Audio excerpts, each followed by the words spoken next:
welcome to another episode of War Hero Superhero, helping military veterans and first responders transform their lives from the prayer room to the boardroom. You know my name, you know I'm the host until I go to up in heaven. So we'll talk more about the prayer room in another episode. All right, we are in the superhero battle room with John McConnell. He is a veteran who has served his country and is now serving our present and future retirees. We're going to go find out how he does that, and we're going to bring him on the stage once my buttons work correctly. All right, John, do I have you? You got me, man. How's it going? Yeah, my computer went wonky, went from big to small super quick. Man, just crazy morning. I guess I'm not used to being up this early. But you've been up for a long time because you're in a different part of the world, but we're going to go to the past before we talk about the present. So what inspired you to join the military? Yeah, my inspiration was really a necessity. I was trying to get out of my current situation in St. Louis and around St. Louis, Missouri area, also on the Illinois side. Just really got into some bad situations and had some issues with school and some other things, and decided to go and contact the 17 recruiters that were already contacting me throughout the year before that. Ended up landing on the Army and got into the Army, went into the delayed entry program for about a month, and then shipped off to Fort Jackson, and the rest was history from there. Wow, that is like super quick. I think I went super slow when I came in. I went through the delayed entry program. I think it was about a year, if I remember correctly, all because of a girl. So that's always part of my story. It's kind of weaves in. Hopefully, I do things more than for girls anymore. So, what about how long you were in and when did you actually leave? Because I think it was a little bit when we talked about it in the military influencer conference. Yeah. So, and shout out to the Military Influencer Conference. Without them, we wouldn't have ever got to meet. So, grateful to been a part of that, and grateful to have met you under some really cool circumstances. I got in '96. I think it was March of '96, and stayed in for about 25 years. In that time, I did some active duty time. I came off of active duty and did some reserve time while living in Germany still. And then I got the opportunity to put in for a warrant packet as I was deploying to Iraq and Kuwait. I got picked up for warrant, came back, and then I PCSed as a reservist back to the States from Germany, which was a complete mess, a whole mess in its own right. And then from there, I got offered the opportunity to come back on active duty as an active guard reservist. I took that opportunity and went with it, and did the rest of my time active duty. And finished up in the end of 21. So basically 3 years ago from today. Well, from last month today. Ooh, man, you got to do it all, everything else. Plus, you had that all great revenue. That's what I call AGR. You go Yeah, over and get to be active duty, but you're not active duty. So at least you don't have to deal with the total BS of active duty. So that's beautiful. And it sounds like you got an active duty retirement, correct? that's correct. That is awesome. I retire next year. I get that reserve retirement. So at 58 and a half, I'll catch up with the rest of you. The good old gray area. Yes, love the gray area. I'm about to get into the gray area. It's kind of ironic. I'm wearing gray today. All right. So, how did you make your transition to a transformation? Because when I met you at Mick, you're doing this awesome podcast, which you have the logo splashed in the back and everything else, and able to go over and thrive in a place that's a little later time zone than where I'm at. Because I think I'd be more conscious if I was where you're at, and I'd probably be more alive because it's more beautiful. So, what made you make that transition into a transformation?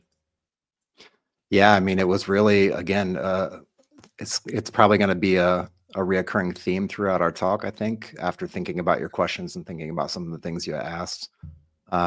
It's really out of necessity. Like I started a vlog on YouTube, and I was like, there's a lot of stuff out there that people don't know about transitioning out of the military, especially if you're retiring. There's so many things you got to figure out. And even going through the TAP process a couple times, I still didn't feel like I had all the information. So I started to try to do a vlog, tried to take some videos of my process, and it really didn't work out because I didn't have the muscle memory to hold up the camera in my face and talk to the camera while I was doing my transitioning or going to turn in my equipment or any of that stuff. So I sat on it for a little while, and then I thought, what if I just turn the camera around to other veterans, to other people who are retiring, who are transitioning out of the military, who may have better information than I'll ever have.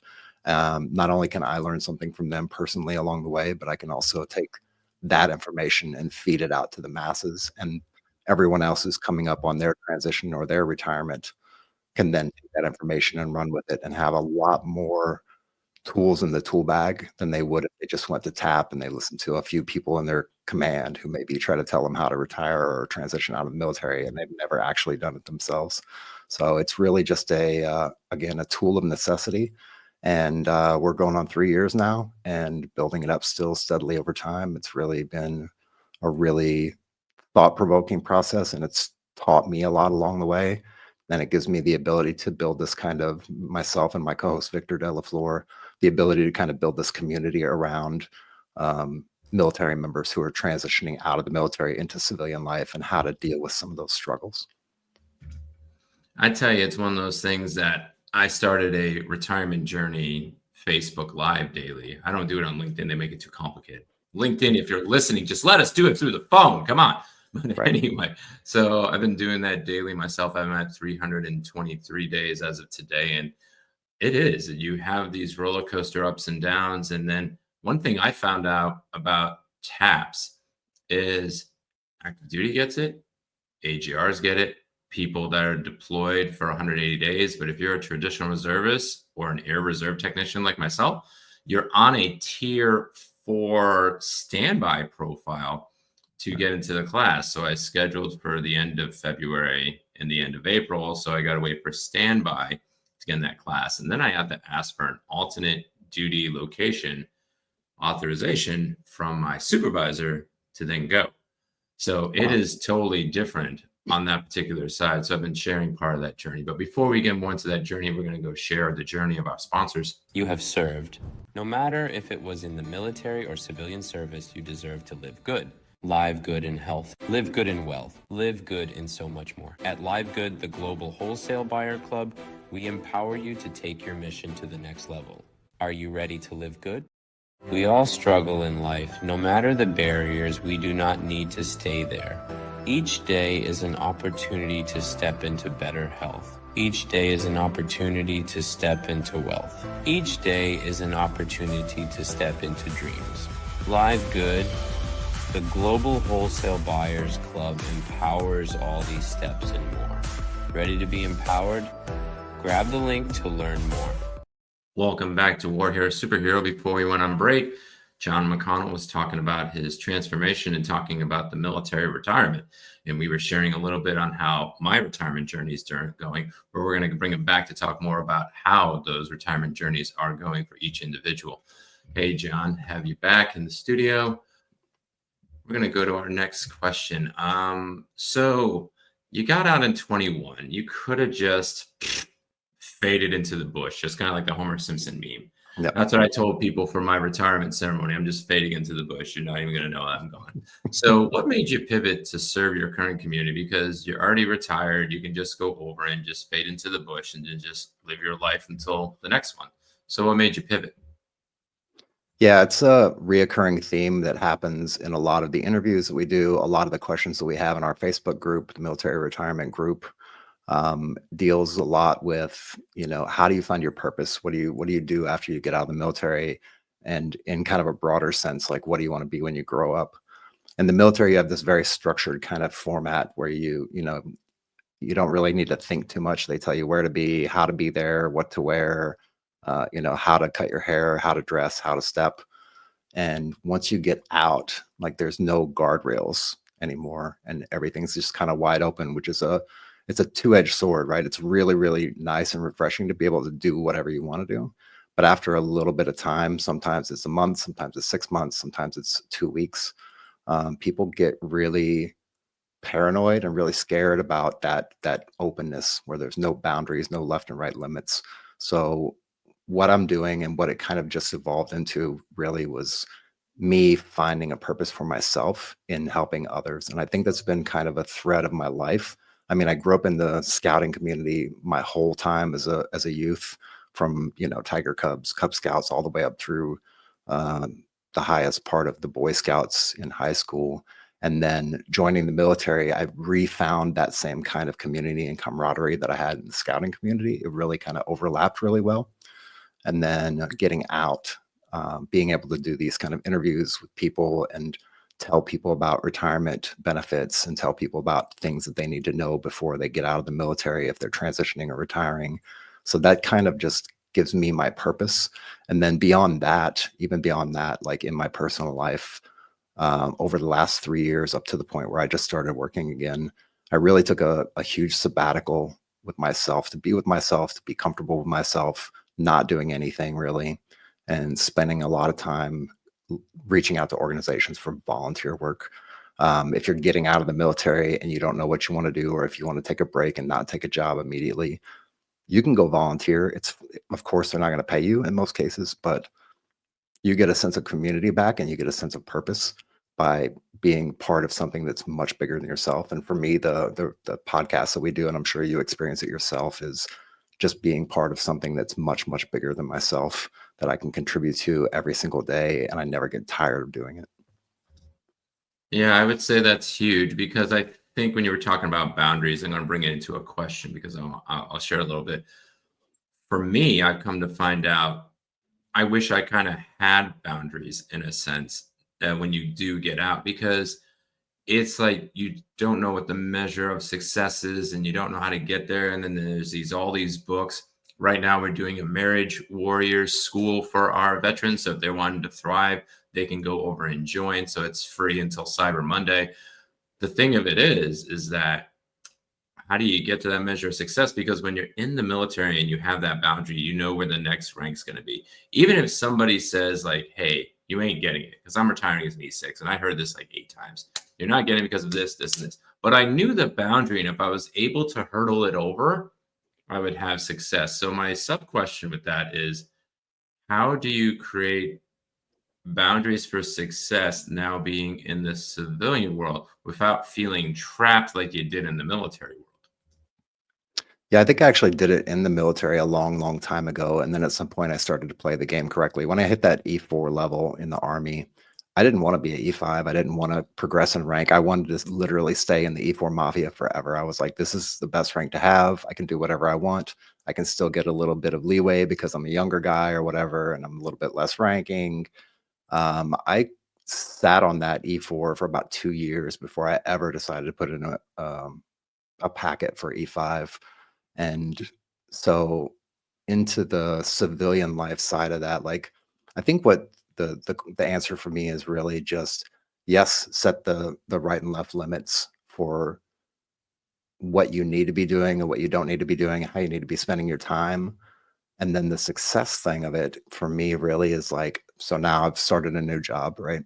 And I didn't want to be in a position where I was in a supervisory position, but in fact, I am in a supervisory position. Luckily, it's only one person that I got to supervise, but I'm not in there to strive to be the president of the company. Like I want to play my role and play my role to the point where I get off at 4:30 and I stop thinking about work and I start thinking about home and my wife and the pets and cooking dinner and watching a show on Netflix later on in the evening and those kind of things. So for me, success is really just being able to better control my time more than anything else. Like a lot of people chase money. Money is a kind of a hamster wheel, right? You're continually chasing it. The same with rank. You continually chase rank, continually chase rank. I mean, once you get to E9 or you know, become a general, like where do you go from there, right? There's an upper limit to that. So when you stop, for me, when you stop chasing the money and you start just being comfortable in your surroundings and start separating the work life from the home life, that's when I feel like I've got success, is when I have control of my time to the point that I can do what I need to do with my time without having to have the work in the back of my mind or have it chasing me around or sitting up late at night trying to punch out an email for work. Like I don't do that anymore. And I stopped doing that in the military a long time ago as well. So that for me is success, managing my time the best I can and having the maximum amount of time that I can have. So it sounds like you were setting up boundaries right from the get-go, from the E4 side, and found things altruistic or internal motivations to go over and to do that. So that's really cool because I think for me, my level of success is how many people that I have success. Like we have specific goals and their B had goals and everything else. And I think that's helped me to say, this is what I want for the end of my life in that particular. I might not reach it because they're high numbers, but that's for me as long as it's one more person that's transformed. So with all that, still, even with the boundaries and everything else, there's still tough times and everything else. I mean, you getting back overseas and everything else, and you getting back into a job and everything else, and then just the overall life in general. What's your secret fuel when the pressure and the tough times come? Yeah, I really, when I read this question that you sent it over to me and I read it, and I thought really, really hard about it for quite a while. And I, I think my secret fuel, and this is going to be different for everybody, I believe, but for myself, I'm an introvert. Of course, I'm out here on the internet and I'm doing things in public and I go hang out with people, and we spend a lot of time hanging out in Atlanta as well. So I can do the social thing, but then I need time to recharge after that. I can't just do social, social, social and be out in public and be doing things facing a public audience and then not take the same amount of time to recharge after that. So my secret fuel is downtime, I think is really what it is. It's giving myself the space to take a break and not do anything or sit around and do mindless things that people might call mindless. And even, thank God my wife, I lean on her a lot. She's actually probably the rocket fuel that allows me to get through tough times more than anything else, because she also understands that I need that space. She allows me for that space and time. And she also reminds me from time to time, she's like, hey, I think you might want to go take a break for an hour, go sit outside, light the fire outside and sit in front of it and enjoy a glass of wine and just relax for a minute, because I know you've been working hard. So she's my fuel for my rocket, but my rocket really is the rest and relaxation and just taking the downtime after doing a lot of hard work and putting in a lot of effort. It's kind of funny on everybody's different secret fuel and how they get energized and everything else. And I'm the exact opposite. I get energized by people. And then it takes a lot to have those types of events and those types of energy, actually. And then for me, I'm like, I want more social. And I'm seeing there's more introverts in the world. So they just keep hiding and being recluse. So for Mick, I was high as a kite, because that was my recharge. And that was when tough pressure and times comes is more social. So it's amazing how God makes us each unique on how we go and energize. And I didn't even think of you as an introvert when we went over and met. I guess I thought of you as an omnivert. You do it well. You know how to balance and look like you're the extrovert and then look like the introvert. Even like how I saw you dressed, you were more extrovert, and now I feel more of this introvert feel. So you even know how to morph the clothes. I'm like, my clothes, I can wear the same clothes and I'll still look like I'm like out there. I'm like, but you got it. You got that balance. And I like that. And it's good to know where you need that balance. And it's nice to hear that you have a campfire. It's one of my favorite things to go over and do. And especially if you're in Europe, you probably have real woods and you have nice places to go to. I'm on a concrete slab. Yeah, I'm on a concrete slab in base housing. I got to take what I can get, and I have to look at the grass and like go past the flame. So our last question, we only either share this in the back room or sometimes we share it impromptu and live. So this might challenge you. So everybody that watches our show knows this question: 3 superhero tactics. So either thinking yourself as a young E4 mafia person, or going over and thinking maybe the people that you're mentoring that are going over and retiring or making that transformation out. How would you go over and give them like 3 quick tactics that they could go over and thrive compared to just survive? Yeah, these might sound like they're diametrically opposed, but I feel like that diametric opposition between them kind of gives them their strength as you put them all together. So I guess my first one would be like, never take no for an answer. There's always a way to yes. You just have to find that way to yes, whether that's figuring out who the person is in front of you, who you're talking to, figuring out what their intentions are and what they want out of the exchange or the interaction that you're having. There's always a way to yes. And sometimes it's the long way around and it's not the straight, obvious path. but always look for the way to yes and don't ever take no for an answer. The second thing I will say is persistence.